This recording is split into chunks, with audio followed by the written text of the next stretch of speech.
Di bawah langit Medan yang seolah terbakar, seorang siswi SMA bernama Sartika melangkah memasuki gerbang Polrestabes yang megah namun terasa menekan. Niatnya hari itu sederhana, hanya ingin mengambil kembali sepeda motornya yang ditahan. Namun, siapa sangka, langkah kecil yang didasari rasa keadilan itu justru menyeretnya ke dalam pusaran kegelapan yang pekat, sebuah konspirasi yang tidak hanya mengancam nyawanya, tetapi juga berpotensi mengguncang pilar-pilar kekuasaan di kota itu. Matahari siang itu tidak sekadar menyinari, melainkan membakar dengan kejamnya. Jalanan Sisingamangaraja di depan kompleks Polrestabes Medan berkilauan fatamorgana, memantulkan panas yang membuat aspal terasa lunak di bawah telapak sepatu. Udara lengket dan berat, penuh dengan deru mesin angkot dan becak motor, membuat siapapun yang berjalan kaki merasa seperti tengah dipanggang di dalam tungku raksasa. Sartika, seorang siswi SMA Negeri 1 Medan berusia 17 tahun, melangkah pelan namun dengan keteguhan yang tak biasa. Seragam putih abu-abunya yang biasanya rapi kini basah kuyup oleh keringat, menempel lekat di kulitnya, menambah rasa gerah yang semakin tak tertahankan. Rambut hitam panjangnya yang diikat ekor kuda seadanya, beberapa helainya menempel di kening yang basah oleh peluh. Dari sorot matanya yang tajam dan tak gentar, terlihat jelas bahwa kedatangannya bukan untuk bermain-main atau sekadar memohon. Ia datang untuk menuntut haknya. Di depan gerbang tinggi berlapis cat hitam yang mulai mengelupas, beberapa polisi berjaga dengan sikap angkuh yang seolah sudah menjadi kulit kedua. Mereka berdiri tegap, seolah gerbang itu bukan sekadar pintu masuk, melainkan sebuah tembok tak kasat mata yang memisahkan rakyat jelata dengan singgasana kuasa yang arogan. Beberapa dari mereka melirik Sartika dari atas ke bawah, lalu saling berbisik sambil menyunggingkan senyum miring. Wajah-wajah mereka menunjukkan betapa terbiasanya mereka meremehkan warga yang datang dengan wajah penuh harap dan sedikit ketakutan. Sartika berusaha keras tidak menggubris tatapan sinis itu. Tangannya menggenggam erat sebuah map plastik berwarna biru tua yang berisi dokumen-dokumen penting, fotokopi STNK, KTP ayahnya, dan surat bukti tilang yang alasannya dibuat-buat. Jari-jarinya sedikit gemetar, bukan karena takut, tetapi karena amarah yang sejak seminggu lalu dipendamnya rapat-rapat, sejak sepeda motor metik kesayangannya ditahan tanpa alasan yang jelas oleh patroli lalu lintas. Setiap langkah yang ia ayunkan adalah sebuah bentuk perlawanan kecil melawan sistem yang sudah lama dianggapnya kebal dari kritik dan keluhan. Halaman Polrestabes itu dipenuhi pemandangan khas birokrasi yang melelahkan. Warga berjejer di bawah kanopi besi panjang yang teduhnya tak seberapa. Antrean untuk mengurus SKCK dan laporan kehilangan mengular hingga keluar pagar. Suara keluhan terdengar di sana-sini, berbaur dengan dering nomor antrean digital yang monoton dan suara pengeras suara yang memanggil nama dengan tidak sabar. Beberapa orang duduk lesu di kursi plastik yang sudah pudar warnanya. Wajah mereka penuh lelah dan pasrah, menunggu berjam-jam hanya untuk mendapatkan selembar stempel atau sebuah tanda tangan. Panas yang menyiksa membuat banyak orang menutup kepala dengan koran bekas atau map yang mereka bawa. Namun di tengah keramaian yang seolah menyerah pada nasib itu, langkah Sartika terasa berbeda. Ia tidak datang untuk menunduk, tidak datang untuk sekadar menunggu giliran. Ia datang dengan tekad yang membara untuk mengambil kembali apa yang menjadi miliknya. Sepeda motor yang ditahan secara semena-mena. Tatapannya lurus menembus keramaian, seakan bayangan gedung utama Polrestabes yang bercat krem pudar itu adalah sasaran akhirnya. Gedung megah itu berdiri kokoh dengan lambang tribrata berlapis warna emas yang menyilaukan saat terkena pantulan sinar matahari. Bagi banyak orang, gedung itu adalah simbol kehadiran negara, tempat di mana hukum seharusnya ditegakkan tanpa pandang bulu. Tetapi bagi Sartika hari itu, gedung tersebut bukan lagi lambang keadilan, melainkan sebuah benteng kokoh ketidakadilan yang sedang menindasnya. Langkahnya terasa semakin berat ketika ia melewati puluhan pasang mata warga lain yang memandangnya dengan penasaran, seakan bertanya dalam hati, apa yang dilakukan seorang siswi SMA sendirian di tempat penuh tekanan seperti ini. Namun, Sartika tidak goyah. Ia tahu tujuannya. Mengambil kembali motornya, menuntut haknya, sekalipun ia harus berhadapan dengan wajah-wajah angkuh yang siap menghalangi setiap jengkal jalannya. Begitu langkah Sartika melewati pintu kaca utama, hawa dingin dari pendingin ruangan langsung menyergap tubuhnya yang basah oleh keringat, menciptakan sensasi menusuk yang sesaat membuatnya menggigil. Namun, kesejukan artifisial itu tak cukup untuk menutupi suasana yang terasa sesak dan menekan di dalam lobi pelayanan. Puluhan orang duduk berdesakan di kursi-kursi plastik panjang berwarna biru muda. Sebagian bahkan terpaksa berdiri karena tak kebagian tempat, bersandar di pilar-pilar besar dengan wajah letih. Suara dering nomor antrean terdengar monoton, disusul teriakan serak petugas yang memanggil nama pemohon dari balik loket berkaca tebal. Suara ketikan mesin tik tua dari salah satu sudut, bunyi stempel yang menghantam kertas dengan keras, dan percakapan bernada tinggi di loket-loket bercampur menjadi satu, menciptakan simfoni birokrasi yang memekakkan telinga. Wajah-wajah yang menunggu tampak menunduk. Sebagian pasrah menatap lantai keramik yang kusam, sebagian lagi berusaha menahan geram karena pelayanan yang tak kunjung cepat, sementara jam di dinding terus berdetak tanpa ampun. Sartika melangkah melewati kerumunan itu dengan langkah yang penuh keyakinan, mencoba mencari loket yang tepat. Tatapan orang-orang sempat mengarah padanya, heran dan mungkin sedikit kasihan melihat seorang siswi SMA sendirian masuk ke ruangan yang biasanya dipenuhi orang-orang dewasa dengan urusan yang rumit. Seragam putih abu-abunya tampak begitu mencolok di antara kerumunan kemeja lusuh, kaos oblong, dan seragam pegawai negeri yang warnanya sudah memudar. Namun, Sartika tidak peduli dengan tatapan itu. Baginya, hari ini bukan tentang bagaimana orang lain menilai penampilannya, melainkan bagaimana ia bisa menuntut keadilan yang telah dirampas darinya. Map biru tua di tangannya semakin erat ia genggam, seolah benda itu adalah perisai terakhir yang melindungi keberaniannya yang tersisa. Di antara hiruk-pikuk ruangan, dari salah satu loket, nama seorang atasan disebut oleh petugas dengan nada penuh hormat yang dibuat-buat. Bribtu Marbun. Nama itu terdengar asing di telinga Sartika, namun ada nuansa mengancam yang menyelip di balik penyebutannya. Beberapa orang yang mengantre dan mendengar nama itu disebut saling berbisik pelan. Sebagian menggeleng dengan ekspresi masam, seolah mereka tahu betul reputasi busuk pemilik nama tersebut. Sartika merasakan bulu kuduknya meremang, bukan karena takut, melainkan karena nalurinya yang tajam berkata bahwa pertemuan ini akan menentukan jalan ceritanya selanjutnya. Bribtu Marbun, nama yang baru pertama kali ia dengar, namun sudah terasa begitu berat dan kelam, seolah mengandung bayangan gelap yang menunggunya di balik pintu sebuah ruangan khusus. Seorang petugas dengan wajah dingin dan tanpa senyum memanggil Sartika, memintanya untuk segera menuju lantai 2. Wajah petugas itu tidak memberi ruang sedikit pun untuk pertanyaan. Sartika menarik napas dalam-dalam, menguatkan hatinya, lalu melangkah menuju tangga.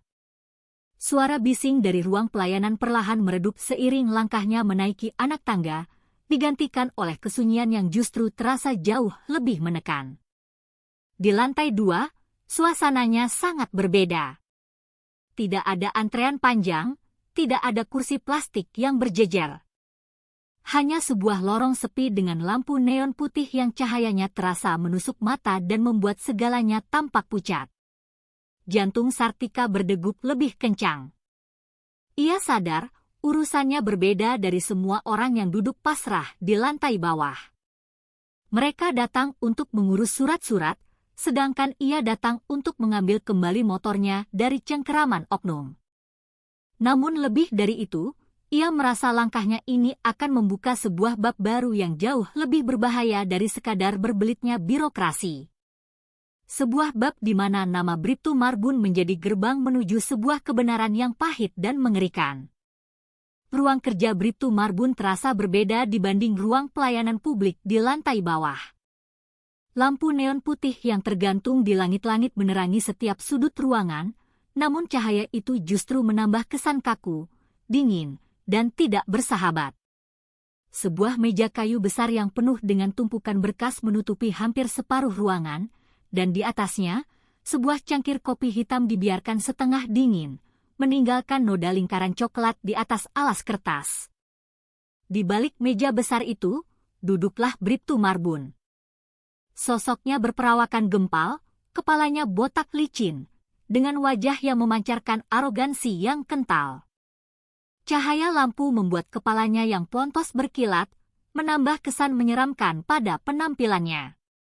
Tatapannya menusuk, tajam seperti predator yang sedang menilai mangsanya dari balik semak-semak.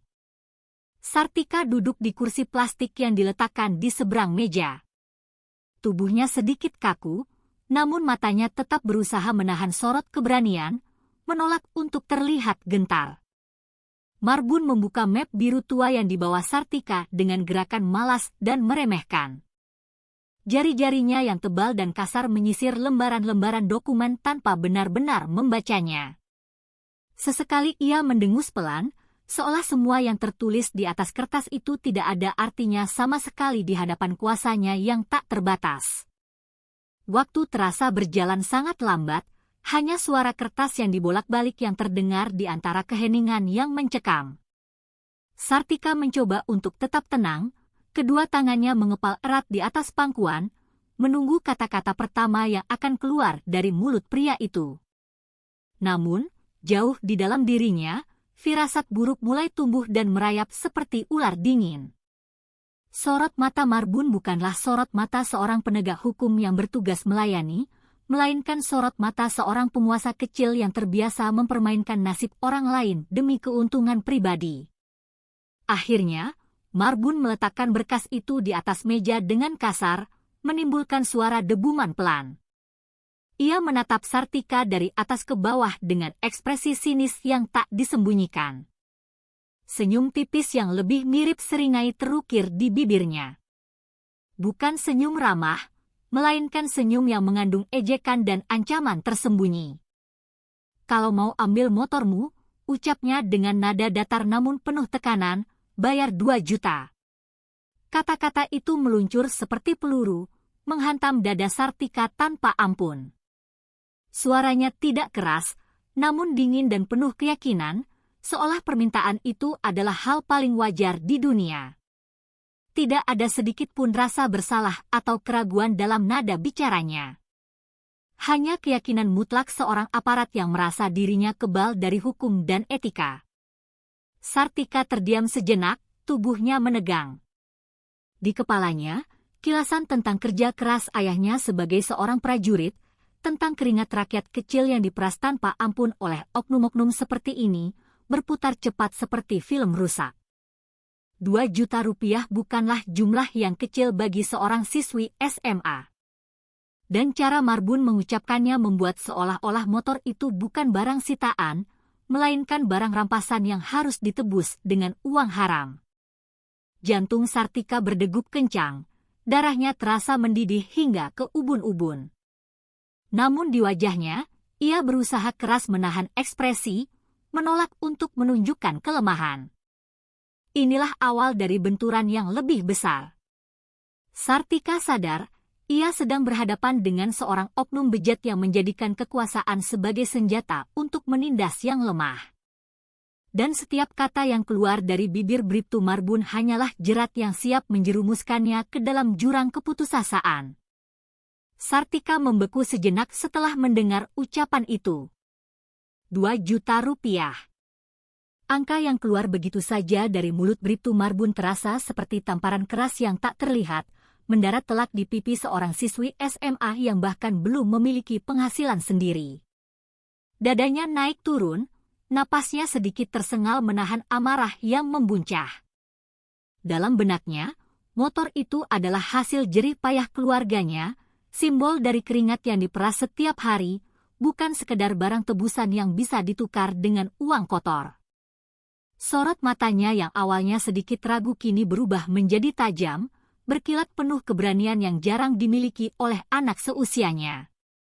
Ia tahu dirinya sendirian di ruangan yang terasa mengintimidasi itu, berhadapan langsung dengan seorang polisi yang jelas-jelas menyalahgunakan kekuasaannya. Namun, hati kecilnya menolak untuk tunduk pada permainan kotor yang menjijikkan itu.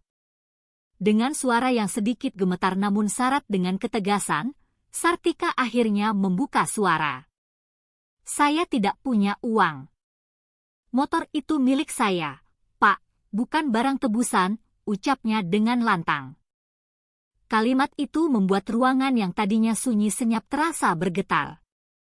Kata-katanya keluar bukan hanya sebagai sebuah penolakan, melainkan sebagai sebuah deklarasi perlawanan terhadap sistem bobrok yang selama ini membungkam suara rakyat kecil. Bribtu Marbun hanya terkekeh, suaranya parau dan penuh cemooh, seolah ia sudah terlalu sering mendengar penolakan putus asa seperti itu dari orang-orang lemah yang pada akhirnya selalu menyerah. Namun kali ini berbeda. Lawannya bukanlah orang dewasa yang pasrah pada nasib, melainkan seorang gadis remaja yang memiliki api keberanian untuk menantang balik di tengah tekanan yang begitu besar. Detik berikutnya, Sartika mengambil sebuah langkah berani yang jarang sekali dilakukan oleh siapapun di posisinya. Tangannya sigap masuk ke dalam tas ransel hitamnya, menarik keluar ponselnya yang layarnya sudah sedikit retak dan baterainya tinggal separuh. Tanpa ragu, ia menyalakan fungsi kamera, mengarahkannya tepat ke wajah Bribtu Marbun, dan mulai merekam. "Semua orang harus tahu cara Bapak memperlakukan rakyat kecil," serunya lebih lantang, membuat kata-katanya menggema di ruangan yang kaku itu. Suaranya penuh getar, bukan lagi karena takut, melainkan karena keberanian yang lahir dari rasa ketidakadilan yang sudah terlalu menyakitkan. Sartika tahu risikonya, ia sadar tindakannya bisa berakibat fatal, tapi ia lebih memilih kehilangan ponsel daripada harus kehilangan harga diri. Bribtu Marbun terdiam sesaat. Tatapannya yang semula meremehkan berubah menjadi muram. Tawa kecilnya padam, berganti dengan kilatan amarah yang liar di matanya. Ia tidak pernah menyangka seorang siswi SMA ingusan berani menantangnya secara terbuka di wilayah kekuasaannya sendiri. Rekaman itu, jika sampai tersebar, bisa mencoreng reputasinya, menghancurkan karirnya, dan membuka aib yang selama ini ia sembunyikan rapat-rapat di balik seragamnya. Detik itu juga, atmosfer ruangan berubah total. Udara yang tadinya panas oleh sinisme Marbun kini dipenuhi oleh ketegangan yang begitu pekat dan mencekam. Sartika tetap berdiri dengan ponsel terangkat, wajahnya pias namun berani menantang. Sementara di balik meja, Bribtu Marbun mulai menunjukkan taring aslinya. Pertarungan antara keberanian seorang gadis muda yang tak bersenjata dan arogansi seorang oknum polisi yang merasa tak tersentuh baru saja dimulai. Wajah Bribtu Marbun seketika berubah merah padam. Urat-urat di lehernya menegang, menonjol seperti akar pohon. Matanya menyala seperti bara api yang baru saja disiram bensin. Tanpa memberikan kesempatan sedikit pun, tangannya yang besar dan kasar langsung bergerak cepat, meraih ponsel dari genggaman Sartika. Gerakannya begitu cepat, brutal, dan penuh dengan emosi yang tak terkendali. Dengan sekuat tenaga, Marbun membanting ponsel itu ke lantai keramik yang dingin. Suara, brak, yang keras terdengar nyaring, layar ponsel pecah berkeping-keping, menyisakan serpihan-serpihan kaca kecil yang berhamburan di lantai ruangan. Benda yang seharusnya menjadi saksi bisu keberanian Sartika kini hancur tak berbentuk, seolah harga diri gadis itu juga hendak dipatahkan dengan cara yang sama. Sartika hanya bisa menahan napas, tubuhnya kaku membeku. Matanya terbelalak melihat ponsel yang baru saja ia gunakan untuk melawan kini tinggal puing-puing tak berguna. Wajahnya pucat pasi, tapi sorot matanya tetap tak sepenuhnya padam. Dalam hitungan detik, sebelum ia sempat bereaksi atau mencerna apa yang terjadi, sebuah tamparan yang sangat keras mendarat di wajahnya. "Pak!" Suara telak itu menggema di ruangan sunyi, disusul rasa perih dan panas yang menjalar cepat hingga ke telinga. Bibir Sartika pecah, dan darah segar segera menetes, jatuh ke dagunya lalu membasahi kerah seragam putihnya, meninggalkan noda merah yang kontras. Gadis itu terhuyung, tubuhnya hampir jatuh dari kursi, namun ia tetap berusaha menopang dirinya dengan tangan yang gemetar hebat. Ruangan yang tadinya hanya diisi ketegangan kini dipenuhi oleh tawa kejam yang pecah dari sudut lain. Beberapa polisi lain yang sejak tadi hanya duduk diam menonton adegan itu malah terbahak-bahak, seolah sedang menyaksikan sebuah tontonan komedi yang lucu. Suara tawa mereka terdengar dingin, hampa, tanpa setitik pun empati. Tawa itu mencerminkan betapa kebobrokan moral sudah mendarah daging di tempat itu. Mereka menikmati penderitaan Sartika, menjadikannya bahan ejekan. Seakan-akan luka yang mengalir di bibirnya hanyalah sebuah lelucon belaka. Tidak ada satupun yang mencoba menghentikan Bribtu Marbun. Justru sorot mata mereka seolah mendukung, memberikan pembenaran tak terucap atas kekerasan brutal yang sedang berlangsung di depan mata mereka. Sartika menunduk, darah masih terus mengalir dari sudut bibirnya. Napasnya terengah-engah, menahan sakit dan rasa terhina. Namun di balik kelemahan fisiknya, hatinya menjerit. Ia menatap Marbun dengan sisa-sisa tatapan penuh perlawanan, meski wajahnya sudah memerah dan terasa berdenyut nyeri. Bribtu Marbun berdiri tegak, dadanya naik turun karena emosi. Sementara tawa kejam masih bergema di sekeliling mereka. Adegan itu bukan hanya sebuah penghinaan bagi Sartika sebagai seorang gadis, tetapi juga penghinaan bagi setiap rakyat kecil yang berani menantang kesewenang-wenangan. Siang itu, ruang kantor polisi berubah menjadi panggung kebiadaban, di mana hukum dilucuti dan digantikan oleh arogansi buta seorang oknum. Rupanya, amarah Bribtu Marbun belum juga padam. Dengan kasar, tangannya yang besar dan kapalan meraih rambut hitam panjang Sartika, menggenggamnya erat-erat seolah hendak merobek kulit kepalanya. Tarikan itu begitu kuat hingga tubuh Sartika terangkat dari kursi, membuatnya terhuyung tanpa daya. Teriakan lirih yang tertahan keluar dari mulutnya, bercampur dengan isak tangis dan rasa darah yang masih menetes di bibir. Marbun menyeretnya ke arah dinding dengan langkah kasar, memperlakukan gadis SMA itu bukan lagi sebagai manusia, melainkan sekadar boneka tak berharga yang bisa ia seret dan banting sesuka hati. Dalam sekejap mata, kepala Sartika dihantamkan ke dinding tembok keras kantor polisi. Suara benturan tumpul itu terdengar begitu jelas, menggema di ruangan yang dipenuhi saksi-saksi bisu. Beberapa orang yang kebetulan lewat di koridor sempat menghentikan langkah mereka, menoleh dengan wajah kaget dan ngeri. Namun, tidak satupun dari mereka yang berani mendekat atau bertanya. Mereka hanya berdiri terpaku selama beberapa detik, sebagian pura-pura tidak melihat dan mempercepat langkah, sebagian lagi menunduk dalam-dalam, menolak untuk terlibat. Rasa takut pada seragam coklat yang berkuasa ternyata jauh lebih besar daripada rasa empati pada seorang gadis tak berdaya yang sedang disiksa. Inilah wajah telanjang dari ketakutan kolektif rakyat kecil terhadap kuasa yang korup. Tubuh Sartika akhirnya terlepas dari cengkeraman Marbun. Ia jatuh tersungkur ke lantai yang dingin dan keras. Napasnya tersengal-sengal, dadanya sesak. Dunia di sekitarnya terasa berputar hebat, pandangannya kabur. Telinganya berdenging tanpa henti, dan seluruh tubuhnya gemetar hebat. Setiap helaan napas terasa begitu menyakitkan, seakan udara menolak masuk ke paru-parunya. Namun, meski fisiknya sudah diambang batas, sorot matanya yang tersisa masih menyimpan api kecil perlawanan. Api itu menolak untuk padam, menolak untuk tunduk pada kebiadaban yang baru saja ia alami. Gadis SMA itu, meski kini tersungkur dan babak belur, masih memendam keberanian yang jauh lebih besar daripada tubuhnya yang rapuh. Bribtu Marbun berdiri tegak di atasnya, menatap pemandangan itu dengan senyum bengis yang membuat suasana semakin mencekam. Wajahnya masih memerah karena amarah, matanya menyipit penuh kebanggaan atas tindakannya. Seolah ia baru saja menunjukkan pada semua orang siapa yang sebenarnya berkuasa di tempat itu. Bagi Marbun, Sartika bukan manusia yang memiliki hak, melainkan hanya seekor serangga kecil yang pantas diinjak kapan saja ia merasa terganggu.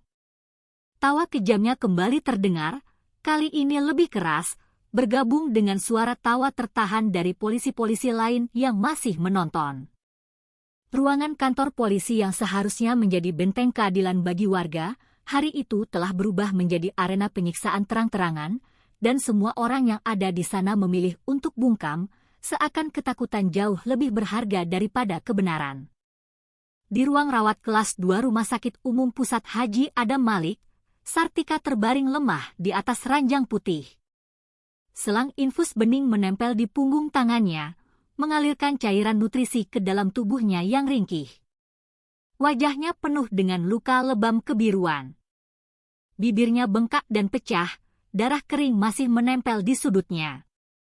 Mata bengkaknya sesekali menutup, mencoba menahan rasa sakit yang berdenyut tak tertahankan di kepala dan sekujur tubuhnya. Perawat lalu lalang di koridor, namun suasana di dalam kamar itu tetap sunyi dan berat, seolah semua orang segan untuk bicara. Di tengah keheningan yang menyakitkan itulah, kabar buruk itu sampai ke telinga Jenderal Binsar, seorang jenderal TNI bintang 2 yang namanya begitu disegani di berbagai medan tempur. Namun kali ini, ia mendengar kabar tentang putrinya bukan dari aparat yang seharusnya memberi laporan resmi, melainkan dari seorang tetangga yang kebetulan berada di Polrestabes dan dengan mata kepala sendiri melihat Sartika diangkat ke dalam ambulans dalam keadaan yang mengenaskan. Kabar itu menghantam hatinya lebih keras daripada desingan peluru musuh. Jenderal Binsar tiba di rumah sakit dengan langkah cepat dan tegap. Wajahnya dingin seperti baja, tapi sorot matanya menyala penuh amarah yang ditahan. Seragam loreng militernya masih melekat di badan. Sepatu botnya yang berat menghentak lantai koridor rumah sakit dengan wibawa yang membuat para perawat dan pengunjung lain sontak menyingkir, memberinya jalan. Ketika pintu kamar rawat Sartika dibuka, pandangan pertamanya langsung tertuju pada putri satu-satunya yang terbaring lemah tak berdaya. Saat itu juga, semua kebanggaan seorang jenderal, semua ketegasan seorang prajurit elit, runtuh seketika saat melihat darah dagingnya diperlakukan dengan sedemikian kejam. Tangannya yang kokoh, tangan yang terbiasa memegang senapan serbu, kini menggenggam jemari Sartika dengan begitu lembut, mencoba menyalurkan kekuatan agar anaknya tidak merasa sendirian dalam penderitaan ini. "Ceritakan semuanya, Nak," ucap Jenderal Binsar dengan suara berat, nyaris serak karena menahan amarah yang bergejolak di dadanya. Sartika, yang awalnya hanya menangis pelan, akhirnya mulai berbicara. Kata-katanya pecah-pecah, tersendat oleh isak tangis yang sulit ia kendalikan. Namun, setiap detail yang keluar dari bibirnya yang terluka semakin menyalakan api di dada ayahnya. Ia menceritakan bagaimana Bribtu Marbun memerasnya, bagaimana ponselnya dirampas dan dibanting hingga hancur, bagaimana pukulan demi pukulan mendarat di tubuhnya tanpa belas kasihan, dan bahkan bagaimana polisi-polisi lain hanya tertawa terbahak-bahak melihatnya disiksa. Setiap kalimat adalah sebilah belati yang menusuk langsung ke jantung seorang ayah. Dan Jenderal Binsar mendengarkan semuanya dengan wajah kaku, menahan ledakan emosi yang sudah hampir tak terbendung lagi. Hati Jenderal Binsar terbakar, dadanya terasa seperti dihimpit bongkahan batu besar. Bayangan masa-masa ia memimpin pasukan di medan perang melintas di benaknya. Namun, tidak satupun musuh asing yang pernah membuatnya semarah ini. Kali ini yang disiksa bukan prajuritnya, bukan rakyat tak dikenal di daerah konflik, melainkan putri kandungnya sendiri. Di dalam hatinya, ia bersumpah tak akan membiarkan penghinaan ini berlalu begitu saja. Wajah Bribtu Marbun kini tertanam dalam benaknya, bukan lagi sebagai seorang polisi, melainkan sebagai musuh yang harus dituntut pertanggungjawabannya hingga ke akar-akarnya. Dengan tatapan tegas yang membara, Jenderal Binsar melepaskan genggaman tangan Sartika, berdiri tegap, dan keluar dari kamar rumah sakit. Di lorong panjang itu, langkahnya terasa berat. Namun setiap hentakan sepatunya seolah mengumandangkan satu janji yang tak terucap, hari pembalasan sudah dekat. Jenderal Binsar terdiam cukup lama setelah mendengar keseluruhan cerita putrinya. Tatapannya kosong, menembus dinding putih rumah sakit. Namun dari raut wajahnya yang mengeras, jelas terlihat badai emosi dahsyat yang sedang menumpuk di dalam dada. Urat di lehernya menonjol, tangannya mengepal begitu kuat hingga buku-buku jarinya memutih. Ia bukan lagi seorang jenderal yang tenang dan penuh perhitungan. Ia adalah seorang ayah yang hatinya terkoyak, hancur lebur melihat darah dagingnya diperlakukan lebih buruk dari seorang kriminal kelas kakap. Matanya menyala penuh murka, sorotnya menusuk begitu tajam, seolah bisa menembus dinding tebal rumah sakit dan langsung menghunus jantung musuhnya. Di dalam kepalanya, hanya ada satu nama yang berulang-ulang bergema dengan nyaring, Marbun. Nama itu kini telah berubah menjadi simbol penghinaan dan kebiadaban yang tak termaafkan. Tanpa sepatah kata pun, Jenderal Binsar berdiri dari kursinya. Gerakannya cepat, tegas, dan penuh tujuan. Ia tidak butuh basa-basi, tidak butuh janji manis dari siapapun. Langkah kakinya yang berat menghentak lantai rumah sakit dengan ritme yang pasti, membuat para perawat dan pasien lain yang berpapasan dengannya spontan menyingkir. Karena dari sorot matanya saja, orang bisa membaca bahwa pria berseragam loreng itu sedang berada di ambang ledakan amarah yang mengerikan. Sesampainya di parkiran, Jenderal Binsar langsung masuk ke dalam mobil dinasnya, sebuah jeep hijau tua yang gagah. Mesin mobil meraung keras ketika kunci diputar, seakan ikut merasakan amarah sang pemilik.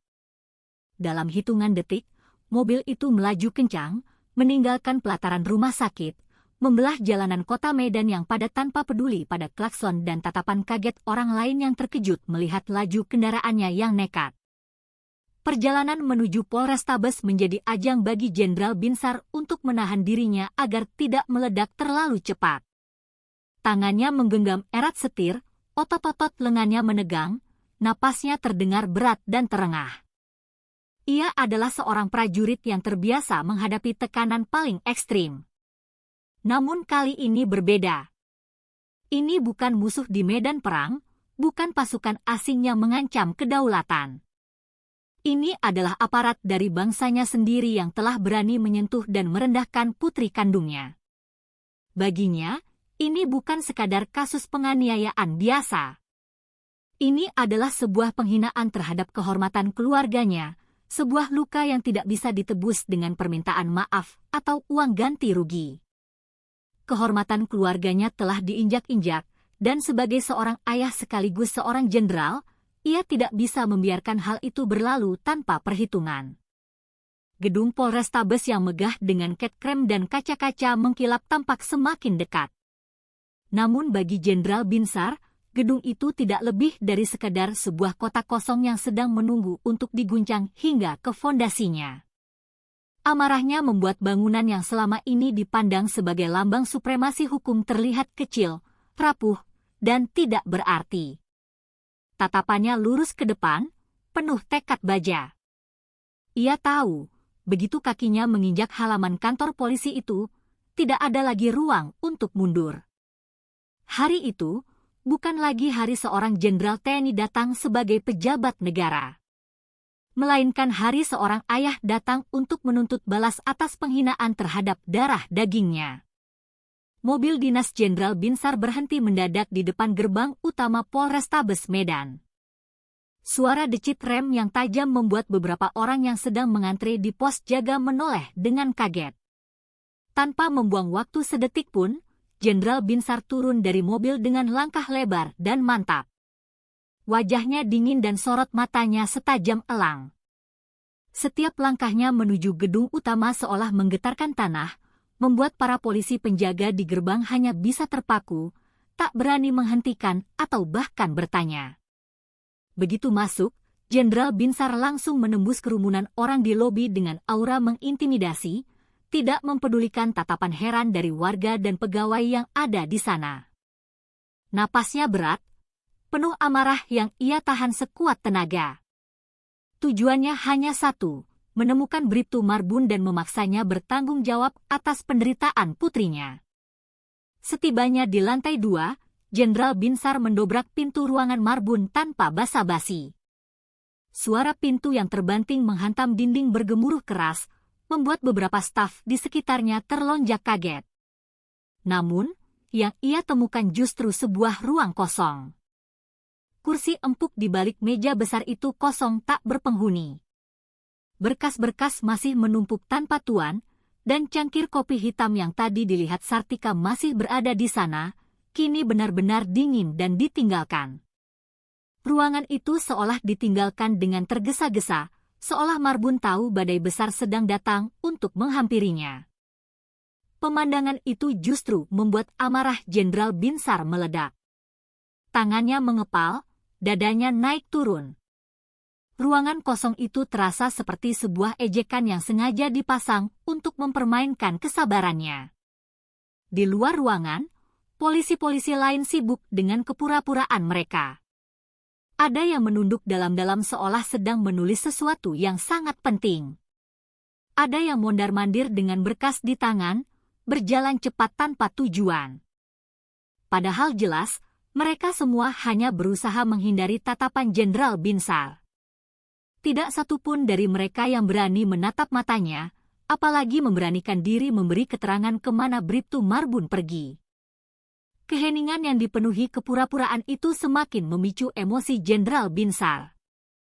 Baginya, sikap mereka bukan sekadar ketakutan, tetapi juga sebuah tanda bahwa ada sesuatu yang sedang ditutup-tutupi. Ia ingin berteriak, ingin menghajar siapa saja yang berani bermain mata dengan oknum biadab itu. Namun, ia menahan diri. Matanya menyapu lorong panjang, menunggu satu jawaban, satu penjelasan yang bisa meredakan bara api di dadanya. Saat itulah, terdengar langkah kaki yang berat dari ujung lorong. Seorang pria paruh baya dengan seragam lengkap dan pangkat komisaris besar polisi berjalan mendekat. Wajahnya serius, matanya tajam namun penuh kendali. Dialah Kombes Polisi Siregar, Kepala Polrestabes setempat. Wibawanya yang kuat membuat suasana lorong yang sudah tegang menjadi semakin menegang. Semua polisi lain yang ada di sana spontan memberi jalan dan menunduk hormat. Kombes Siregar berhenti tepat di hadapan Jenderal Binsar, menatapnya tanpa gentar. Dengan suara yang tenang namun berwibawa, ia menanyakan duduk perkaranya, seolah mencoba menenangkan situasi yang sudah berada di titik didih. Namun bagi Jenderal Binsar, ketenangan itu tidak serta-merta membuatnya tenang. Justru, hal itu menimbulkan kecurigaan baru.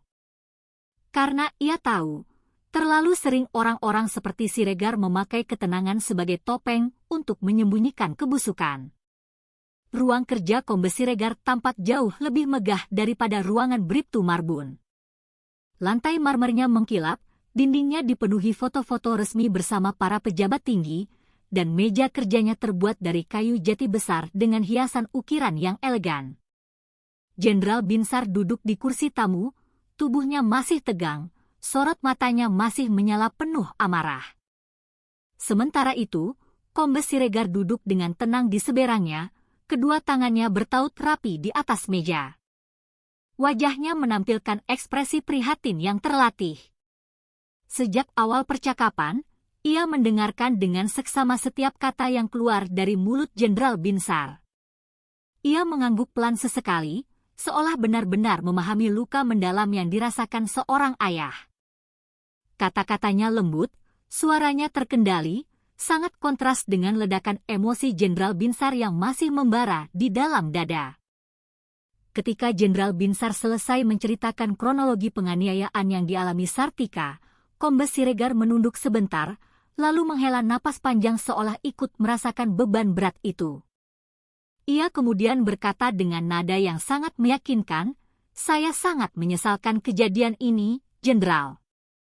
Saya pastikan, semua biaya rumah sakit untuk putri Anda akan ditanggung sepenuhnya oleh institusi kami. Jangan khawatir, Jenderal. Kasus ini akan kami selesaikan secara adil." Kalimat itu terdengar begitu menenangkan, seolah sebuah janji tulus dari seorang pimpinan yang bertanggung jawab. Namun, di balik tutur kata yang manis itu, sorot mata Kombes Siregar menyimpan sesuatu yang ganjil. Ada sebuah kilatan dingin yang muncul sekilas, sebuah kilatan yang sama sekali tidak sejalan dengan kepedulian yang baru saja ia ucapkan. Jenderal Binsar menatapnya lama, mencoba menembus topeng ketenangan itu. Ia seorang prajurit yang terbiasa membaca wajah lawan di medan perang, dan nalurinya yang terasah selama bertahun-tahun mengatakan ada sesuatu yang tidak beres. Ekspresi prihatin yang ditampilkan Kombes Siregar terasa terlalu sempurna, terlalu dipoles, yang justru menimbulkan tanda tanya besar. Mengapa seorang kepala polisi begitu cepat menjanjikan solusi materi? Mengapa ia lebih dulu bicara soal biaya rumah sakit daripada menegakkan hukum atas kekerasan brutal yang dilakukan oleh anak buahnya? Jenderal Binsar merasakan ada lapisan kebenaran lain yang sengaja disembunyikan, sesuatu yang jauh lebih besar dari sekadar penganiayaan seorang siswi SMA. Tanpa menambah kata, Jenderal Binsar berdiri. Wajahnya tetap keras, matanya penuh curiga. Ia tidak menanggapi janji manis itu, hanya meninggalkan ruangan dengan langkah berat. Pintu kayu besar itu ditutup perlahan di belakangnya, menyisakan gema yang panjang di lorong sepi Polrestabes. Hati Jenderal Binsar semakin gelisah. Bukan hanya karena luka anaknya, tetapi juga karena firasat kuat bahwa dirinya sedang berhadapan dengan sebuah permainan licik yang jauh lebih rumit dari yang terlihat. Janji Kombes Siregar mungkin terdengar menenangkan bagi orang biasa. Tetapi bagi Jenderal Binsar, itu hanyalah sebuah topeng yang menutupi rahasia gelap di balik institusi yang seharusnya menegakkan keadilan. Baru beberapa langkah Jenderal Binsar meninggalkan ruangan Kombes Siregar, tiba-tiba sebuah tendangan keras menghantam punggungnya. Tubuh tegap seorang jenderal TNI itu terhuyung ke depan, jatuh menghantam lantai koridor sebelum sempat bereaksi, lalu diseret paksa ke arah luar gedung. Semua terjadi begitu cepat dan brutal, namun jelas siapa dalangnya. Dari balik kerumunan polisi yang pura-pura tidak tahu, Bribtu Marbun muncul dengan wajah merah padam. Matanya menyala penuh amarah liar, napasnya terengah-engah. Gerakannya brutal, penuh kebencian yang ditumpahkan tanpa kendali. Tangannya yang besar mencengkeram keras-keras seragam Jenderal Binsar, menyeretnya seperti seorang penjahat kelas bawah. Padahal yang diseret adalah seorang perwira tinggi militer. Begitu tiba di halaman depan Polrestabes, Bribtu Marbun langsung menghantam Jenderal Binsar dengan pukulan demi pukulan. Tinju kasarnya mendarat di wajah dan tubuh Jenderal Binsar, membuat darah segar merembes dari sudut bibirnya. Puluhan pasang mata warga yang sedang mengurus urusan mereka sontak menoleh, terkejut dan ngeri melihat adegan yang memalukan itu. Mereka semua terdiam, tak percaya bahwa seorang jenderal TNI dipukuli habis-habisan di depan umum oleh seorang oknum polisi. Beberapa orang ingin maju menolong, namun keberanian mereka seolah terkunci oleh puluhan seragam coklat yang mendominasi halaman itu. Ketakutan membuat mereka hanya bisa menjadi saksi bisu, membiarkan kekerasan itu berlangsung di depan mata mereka. Suara Bribtu Marbun menggelegar lantang di tengah kerumunan. "Kalau kau macam-macam, kau akan bernasib sama seperti anakmu," teriaknya, nadanya penuh ancaman sekaligus penghinaan yang luar biasa. Kata-kata itu sengaja ia lontarkan untuk menanamkan rasa takut, bukan hanya pada Jenderal Binsar, tetapi juga pada siapapun yang mendengarnya. Bagi Marbun, ini adalah cara untuk menunjukkan bahwa dirinya tak bisa disentuh, bahwa kekuasaannya bahkan mampu mempermalukan seorang jenderal di depan publik. Tawa sinis beberapa polisi yang berdiri di belakangnya menambah kesan mengerikan pada adegan itu, seakan-akan ini adalah sebuah panggung kekuasaan yang sengaja dipertontonkan di depan rakyat kecil. Jenderal Binsar sempat terbaring lemah, wajahnya penuh darah, tubuhnya terasa remuk karena pukulan beruntun. Namun di balik kelemahan fisik itu, matanya masih menyimpan bara api yang belum padam. Warga yang menyaksikan mulai berbisik-bisik, Rasa takut mereka bercampur dengan rasa iba dan amarah yang tertahan. Halaman kantor polisi telah berubah menjadi sebuah arena pertarungan antara arogansi buta dan kehormatan yang terluka. Bribtu Marbun berdiri dengan dada membusung, yakin telah menaklukkan lawannya. Sementara itu, Jenderal Binsar perlahan bangkit dengan tatapan yang berbeda. Tatapan yang bukan hanya milik seorang ayah yang disakiti, tetapi juga tatapan seorang prajurit yang siap membalas setiap penghinaan dengan kekuatan penuh. Di atas tanah yang keras, Jenderal Binsar terbaring dengan tubuh penuh luka. Napasnya berat, darah mengalir dari bibir dan pelipisnya, menodai seragam loreng TNI kebanggaannya dengan warna merah pekat. Selama beberapa detik, ia hanya berdiam diri, menahan rasa sakit yang menghantam seluruh tubuhnya. Warga yang melihat mulai berpikir bahwa jenderal itu akan menyerah, tunduk di hadapan arogansi brutal seorang oknum polisi. Namun, di dalam dada Jenderal Binsar, ada bara api yang tidak bisa dipadamkan oleh pukulan siapapun. Perlahan, tubuh tegap itu mulai bergerak. Ia bertumpu pada kedua tangannya, lalu berdiri dengan sedikit gemetar, menegakkan kembali punggungnya yang sempat membungkuk. Tatapannya berubah menjadi sangat tajam. Bukan lagi sorot mata seorang korban, melainkan tatapan seekor singa yang baru saja dibangunkan dari tidurnya. Bribtu Marbun, yang berdiri dengan dada membusung, tiba-tiba kehilangan senyum sinisnya. Ia sempat terkejut melihat Jenderal Binsar bisa bangkit kembali, namun kesombongannya terlalu besar untuk membuatnya mundur. Saat ia melangkah maju untuk melayangkan pukulan lagi, sebuah tinju keras dan cepat melayang dari tangan Jenderal Binsar. Tinju itu mendarat tepat di rahang Marbun, menghantamnya dengan kekuatan penuh seorang prajurit yang terbiasa mengalahkan musuh di medan perang. Tubuh gempal Marbun terpental ke belakang, terhuyung, dan hampir jatuh. Warga yang menonton sontak terperanjat, tak percaya melihat oknum yang mereka takuti selama ini dihajar balik di depan mata mereka sendiri. Jenderal Binsar tidak berhenti di situ. Ia maju dengan cepat seperti harimau yang menerkam mangsanya. Tubuh Marbun didorongnya dengan kekuatan yang luar biasa hingga menghantam pagar besi hitam yang membatasi halaman kantor polisi. Suara dentuman keras menggema. Pagar yang kokoh itu jebol, besinya bengkok dan patah di beberapa bagian, memperlihatkan betapa dahsyatnya amarah yang dilepaskan oleh Jenderal Binsar. Marbun jatuh terkapar, wajahnya meringis kesakitan, sementara polisi-polisi lain hanya terpaku, tidak berani bergerak seinci pun. Adegan itu bukan lagi sekadar perkelahian, melainkan sebuah simbol hancurnya wibawa seorang oknum yang selama ini merasa kebal hukum. Suara Jenderal Binsar kemudian menggelegar, memenuhi seluruh halaman kantor polisi. Oknum seperti ini bukan pelindung rakyat, melainkan musuh rakyat, teriaknya lantang, nadanya penuh wibawa dan amarah yang membakar. Warga yang menonton mulai berbisik, sebagian yang tadinya menunduk ketakutan, kini mengangkat kepala mereka dengan sorot mata yang berbeda.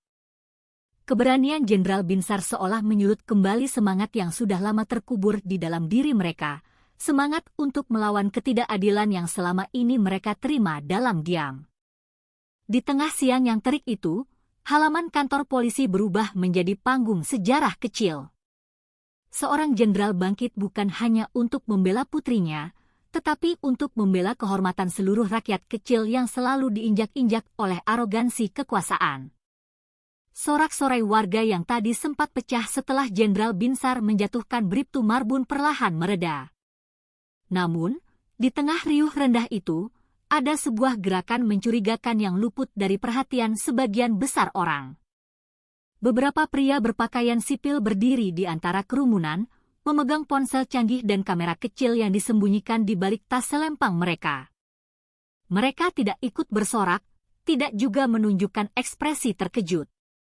Sebaliknya, mereka dengan tenang memotret dan merekam setiap detik kejadian, lalu pergi diam-diam menyusuri lorong samping kantor polisi.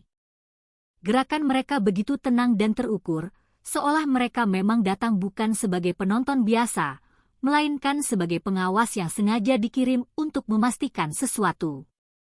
Jenderal Binsar, yang berdiri tegap di tengah halaman dengan napas terengah, segera menangkap keganjilan itu. Insting seorang prajurit membuatnya sangat peka terhadap gerakan-gerakan yang tidak biasa. Sorot matanya yang tajam mengikuti langkah para pria misterius itu hingga mereka menghilang dari pandangan. Hatinya berdegup lebih kencang.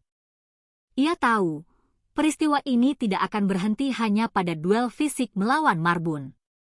Ada tangan-tangan lain yang lebih besar yang sedang bekerja di balik layar. Tangan-tangan yang jauh lebih berkuasa daripada seorang polisi botak pemabuk kekuasaan. Seketika, amarahnya bercampur dengan rasa curiga yang semakin kuat, membentuk sebuah keyakinan bahwa dirinya baru saja masuk ke dalam sebuah sarang permainan yang sangat berbahaya. Nama Kombes Siregar muncul begitu saja dalam benak Jenderal Binsar, seperti kilatan petir yang tak bisa diabaikan. Ucapan manis penuh janji yang baru saja ia dengar di ruang kerja pimpinan itu kini terdengar semakin palsu dan menjijikkan. Ia teringat bisikan-bisikan lama yang pernah sampai ke telinganya tentang adanya jaringan mafia yang tidak hanya menguasai bisnis-bisnis gelap di kota itu, tetapi juga telah merambah jauh ke dalam institusi negara. Ada perwira tinggi, ada pejabat, ada aparat, semuanya terikat dalam sebuah lingkaran rahasia yang tak tersentuh oleh hukum. Bribtu Marbun hanyalah sebuah bidak catur, boneka kasar yang dipakai untuk melakukan pekerjaan-pekerjaan kotor. Sementara Dalang sesungguhnya bersembunyi di balik pangkat, jabatan, dan senyum ramah. Semua itu membuat Jenderal Binsar memahami satu hal yang mengerikan. Putrinya, Sartika, tidak sekadar menjadi korban karena motornya disita atau karena ia berani melawan aparat korup. Ia sengaja dijadikan sasaran, dipakai sebagai alat untuk menekan dirinya agar tidak menggali lebih dalam rahasia besar itu. Luka di wajah Sartika bukan hanya akibat kebiadaban seorang polisi, melainkan sebuah pesan yang dikirimkan oleh sebuah jaringan besar kepada seorang jenderal, berhenti, atau keluargamu akan hancur. Kesadaran itu membuat darah Jenderal Binsar semakin mendidih. Baginya, ini bukan lagi soal membela seorang anak. Ini adalah soal perang melawan sebuah konspirasi kelam yang sedang menggerogoti bangsa dari dalam. Malam itu, setelah hari yang penuh gejolak, Jenderal Binsar duduk sendirian di ruang kerjanya yang temaram. Lampu meja kecil menyala redup, menyoroti wajahnya yang penuh luka lebam. Ia baru saja selesai membersihkan sisa darah di pelipisnya. Namun, rasa sakit fisik itu tidak ada apa-apanya dibandingkan dengan beban pikiran berat yang menggelayuti kepalanya. Ponsel dinasnya yang tergeletak di meja tiba-tiba berdering, memecah keheningan malam. Nomor yang muncul di layar tidak dikenal, hanya deretan angka asing tanpa identitas. Jenderal Binsar mengangkat panggilan itu dengan hati-hati. Telinganya waspada, dadanya berdebar kencang. Dari seberang, sebuah suara berat dan dingin terdengar, suaranya sengaja diubah secara digital. Kau sudah menyentuh sarang ular, Jenderal. Marbun hanyalah pintu masuk. Siregar bukan sekutu, dia dalangnya. Kata-kata itu menusuk telinga Jenderal Binsar seperti peluru yang ditembakkan dari jarak dekat. Ia terdiam. Tangannya yang memegang ponsel mengepal begitu kuat hingga persendiannya berderak. Nama Siregar kini bukan lagi sekadar bayangan kecurigaan, melainkan sebuah jawaban pasti atas semua firasat buruknya. Tiba-tiba, segala potongan peristiwa yang ia alami hari itu tersusun rapi di kepalanya. Janji manis di ruang kerja Siregar, sikap pura-pura prihatinnya, serta ketenangan yang terlalu sempurna. Semua itu hanyalah sebuah sandiwara murahan. Bahkan kekerasan terang-terangan yang dilakukan Marbun di halaman kantor polisi ternyata bukan aksi liar semata, melainkan bagian dari sebuah skenario besar untuk mempermalukan dan menekan dirinya. Semua ini bukan kebetulan, melainkan sebuah rencana sistematis yang digerakkan oleh kekuatan yang lebih tinggi. Semakin Jenderal Binsar merenungkan kata-kata dari penelepon misterius itu, semakin jelas baginya bahwa ia tidak sedang berhadapan dengan sekumpulan aparat nakal. Ia sedang melawan sebuah jaringan yang tertata rapi, sebuah konspirasi kelam yang melibatkan aparat, pejabat, dan mafia dalam satu lingkaran setan yang sama. Marbun hanyalah seorang preman berseragam, pion yang bisa dikorbankan kapan saja. Dalang sesungguhnya adalah mereka yang mengenakan seragam bersih, duduk di kursi empuk, dan tersenyum ramah di depan kamera, namun di balik itu menancapkan kuku-kuku kotor mereka dalam-dalam pada tubuh negara. Putrinya hanyalah korban awal, sebuah simbol bahwa mereka bisa menyentuh siapa saja yang berani melawan. Kesadaran itu menghantam Jenderal Binsar dengan sangat keras. Ini bukan lagi sekadar pertarungan pribadi, bukan sekadar seorang ayah yang membela anaknya. Ini adalah sebuah perang panjang. Perang yang akan menyeretnya ke dalam pusaran kekuatan besar yang siap menghancurkan siapa saja yang berani melawan. Sartika hanya awal dari sebuah tragedi. Hanya sebuah pesan pembuka dari pihak yang ingin memperingatkannya. Jenderal Binsar tahu, sekali ia melangkah lebih jauh, tidak akan ada lagi jalan untuk kembali. Namun sebagai seorang prajurit, dan sebagai seorang ayah, ia tidak bisa berhenti di sini. Tatapannya mengeras, sorot matanya menajam. Ia bersiap menghadapi kenyataan mengerikan bahwa musuhnya bukan lagi Bribtu Marbun, melainkan Kombes Siregar dan seluruh jaringan gelap yang melindunginya. Langkah Jenderal Binsar terburu-buru ketika ia kembali ke rumah sakit. Bayangan wajah Sartika yang penuh luka masih terus menari-nari di kepalanya, membuat hatinya semakin gelisah dan cemas. Namun, sesampainya di ruang rawat, dunianya seolah berhenti berputar. Ranjang yang tadi ditempati oleh putrinya kini kosong melompong. Selimutnya terlipat rapi, infus telah terlepas begitu saja dari tiangnya, dan hanya ada secari kertas kecil yang tergeletak di atas bantal. Jemari Jenderal Binsar bergetar hebat saat ia meraih kertas itu. Dan ketika matanya membaca tulisan tangan yang ia kenali di sana, dadanya serasa dihantam palu godam raksasa. "Ayah, jangan cari aku. Mereka sudah tahu segalanya." Kalimat singkat itu bagaikan racun yang melumpuhkan seluruh tubuhnya. Hati Jenderal Binsar hancur berkeping-keping, pikirannya berkecamuk tak karuan. Apakah Sartika menulis pesan itu dengan sukarela, atau ia dipaksa oleh orang-orang yang telah menculiknya? Apakah ia masih hidup, atau sudah dijadikan sandera oleh mereka yang selama ini bersembunyi di balik seragam dan jabatan? Pertanyaan-pertanyaan itu menghantam kepalanya tanpa henti, membuat napasnya semakin berat dan sesak. Jenderal Binsar mengepalkan kertas itu begitu erat hingga hampir robek. Urat-urat di tangannya menonjol. Tidak ada jawaban yang menenangkan. Hanya ada rasa pahit dan penyesalan karena anak yang baru saja ia janjikan untuk dilindungi kini telah menghilang tanpa jejak. Ketika Jenderal Binsar melangkah gontai keluar dari lobi rumah sakit, pandangannya tertumbuk pada bayangan-bayangan gelap di halaman parkir. Beberapa mobil SUV hitam berlapis kaca gelap terparkir diam dengan mesin yang menyala. Lampu depannya sengaja dibiarkan padam. Tidak ada satupun orang yang turun dari mobil-mobil itu, namun kehadiran mereka sudah cukup untuk memberi sebuah isyarat yang jelas. Itu bukan mobil pengunjung biasa, melainkan milik orang-orang yang sedang mengawasi setiap gerakannya. Lampu jalan yang berpenda redup menambah suasana mencekam. Udara malam yang lembab tiba-tiba terasa begitu berat, seolah ada bahaya tak terlihat yang menggantung di sekelilingnya, menunggu waktu yang tepat untuk menerkam. Di titik itu, Jenderal Binsar sadar sepenuhnya bahwa musuh yang ia hadapi bukan lagi Bribtu Marbun, bukan lagi satu atau dua oknum di kantor polisi. Ia sedang berhadapan dengan sebuah jaringan gelap yang menembus jauh hingga ke inti kekuasaan negara. Jaringan yang rapi, kejam, dan tak segan menggunakan keluarga sebagai alat untuk menghancurkan lawan-lawannya.